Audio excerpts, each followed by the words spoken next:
Welcome to CoreLogic's update on the housing market for December 2018. Australian dwelling values continue to trend lower last month, with the CoreLogic Hedonic Home Value Index recording its weakest month-on-month change in dwelling values since the global financial crisis. National dwelling values slipped 0.7% lower over the month, led by larger falls in Sydney and Melbourne, where the pace of decline is accelerated. Nationally, dwelling values are down 4.2% since peaking in October last year, reducing back to levels last seen in December 2016. The downwards pressure on national dwelling values is largely confined to Sydney and Melbourne, which together comprise approximately 55% of the value of Australia's housing asset class. Since peaking back in July last year, Sydney's housing market is down by 9.5%. That's on track to eclipse the previous record peak to trough decline set during the last recession, when values fell by 9.6% between 1989 and 1991. Melbourne dwelling values peaked 4 months later than Sydney in November 2017, and they've since fallen by 5.8% through to the end of November 2018. Although the weaker housing market conditions in Sydney and Melbourne are under the spotlight, conditions across the Australian housing market are increasingly diverse. Dwelling values are trending higher across 5 of the 8 capital cities, albeit at a relatively slow pace compared with the previous surge in Sydney and Melbourne. Hobart and Canberra continue to be the standouts for capital gain across the capital cities, with values up 9.3% and 4% over the past 12 months. Across the regional markets, the highest rate of capital gain can be found across regional Tasmania and regional Victoria, while lifestyle markets are also continuing to rise in value, albeit at not quite the same pace as a year ago. We can point to several factors that are influencing the downwards trend in Sydney and Melbourne, while other regions are recording growth or holding steady. For starters, the tightening in finance conditions has been more pronounced across the investor segment of the market, where Sydney and Melbourne have recorded much higher concentrations of investment demand. As investor activity reduces, the fall away in housing demand is sharper in Sydney and Melbourne. Additionally, housing affordability constraints are more pronounced in these markets, and rental yields are substantially lower, indicating an imbalance between rental values and dwelling values. Also, the ramp-up in housing supply has been more pronounced in Sydney and in Melbourne against a backdrop of slowing migration from both overseas and from interstate. Additionally, Sydney and Melbourne have been more affected by the reduction in foreign buying activity. As a consequence of less market activity, advertised listings have surged higher, providing buyers with ample choice, which provides for a strong negotiation position on price. The rebalancing towards buyers over sellers in Sydney and Melbourne is clear across CoreLogic's vendor metrics as well, with clearance rates tracking in the low 40% range, while private treaty sales are showing substantially longer selling times and larger rates of discounting than they have over recent years. Now let's take a closer look at each of the capital city housing markets. Sydney's housing market conditions continue to act as the primary drag on national housing values, with the market down 1.4% in November. This was the largest month-on-month fall since values fell by 1.5% back in May 2004. And Sydney's downturn now looks like it will set a new record for the largest decline since CoreLogic started tracking values back in 1980. The largest decline previously was recorded between 1989 and 1991, and values fell by 9.6%.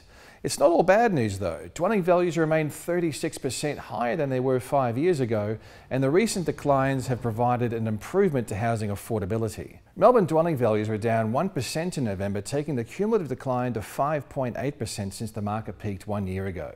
The decline in dwelling values is concentrated across the most expensive end of the market, where dwelling values are down 9.9% over the past 12 months across the top quartile of the market, while the most affordable quarter of the market's actually seen values post a rise of 1.7%.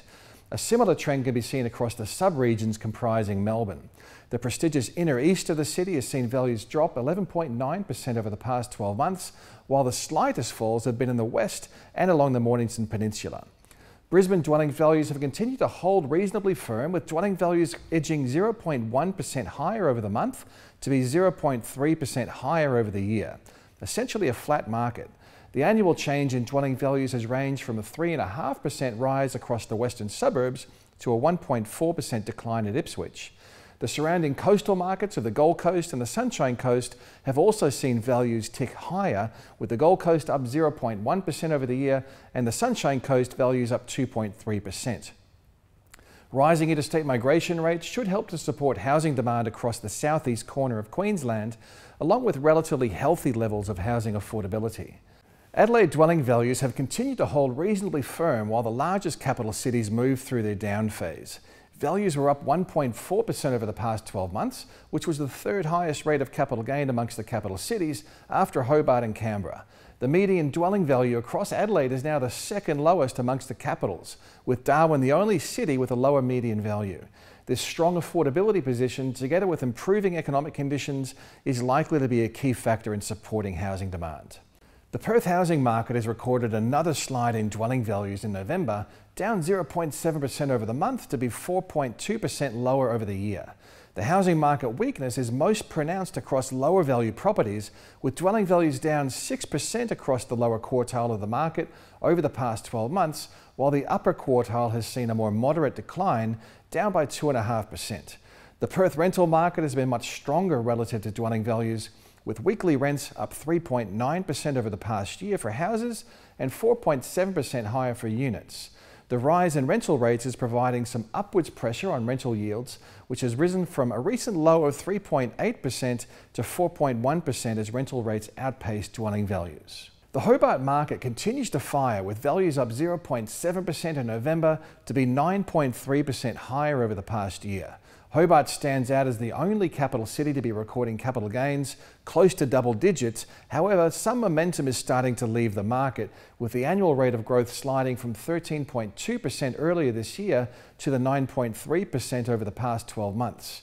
The regional areas of Tasmania are now outperforming the capital, with values up 12.1% over the last year in Launceston, up 11.2% across the southeast of the state, and 9.1% higher in the west and northwest. Darwin posted a rare positive result in November, with values up 0.7%. The latest results have nudged the year-to-date result for Darwin to positive 0.3%, hinting that the top-end market may be moving through the bottom of what's been a very long and deep downturn. Since values peaked back in May 2014, they've declined by a bit more than 23%. Darwin is now boasting the most affordable housing prices of any capital city at around $426,000, and it's also showing the highest rental yield at 5.7% gross. The improved conditions are mainly evident across the detached housing market, where values are actually up 5.1% compared with a year ago. The Canberra housing market continues to show a solid performance, with dwelling values rising 4% over the past 12 months, the second strongest result across the capital cities after Hobart. Factoring in above average yields, the total return, which includes the annual capital gain plus the gross annualised rental yield, is tracking at 8.8% over the past 12 months. Overseas population growth has continued to trend higher across the ACT, and although interstate migration has dipped, new residents from other parts of Australia are contributing to the strong demand for housing across the ACT. The weaker November housing market reading comes amidst tightening credit conditions, which are now spreading to the owner-occupier segment of the market, coupled with a deterioration in consumer sentiment relating to housing market conditions. The annual pace of credit growth slowed to 5.1% in October, according to the latest data from the Reserve Bank of Australia. That's the slowest rate of annual credit growth since October 2013.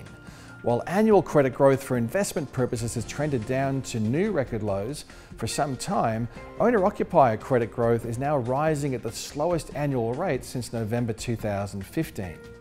Credit growth has been winding down since early 2015, in line with macroprudential policies. However, the recent trends have gathered some momentum after mortgage rates for owner-occupiers stepped 15 basis points higher through September to October, with investor rates up by 10 basis points.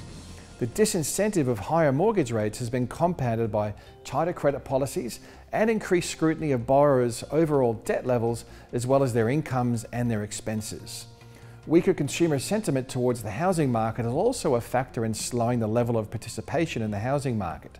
Westpac's House Price Expectations Index tracked to an equal record low over the past 3 months. Such a weak level of sentiment is likely to be weighing on the decision-making process for high-commitment purchases, such as purchasing a residential property. Investor sentiment may be being weighed down by the potential for changes to taxation policies related to housing should there be a change of government next year.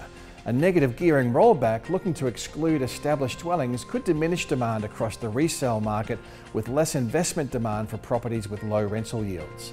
The halving of capital gains tax concessions would likely provide further disincentive for investment as well, on top of weak prospects for capital gains, premiums on investment mortgage rates, low rental yields, and fewer depreciation benefits. Typically, the catalyst for a turn in the housing market is a result of changes in interest rates or economic conditions. This time around, however, the market's been most affected by credit policies and availability of finance, despite very low mortgage rates and relatively strong economic conditions.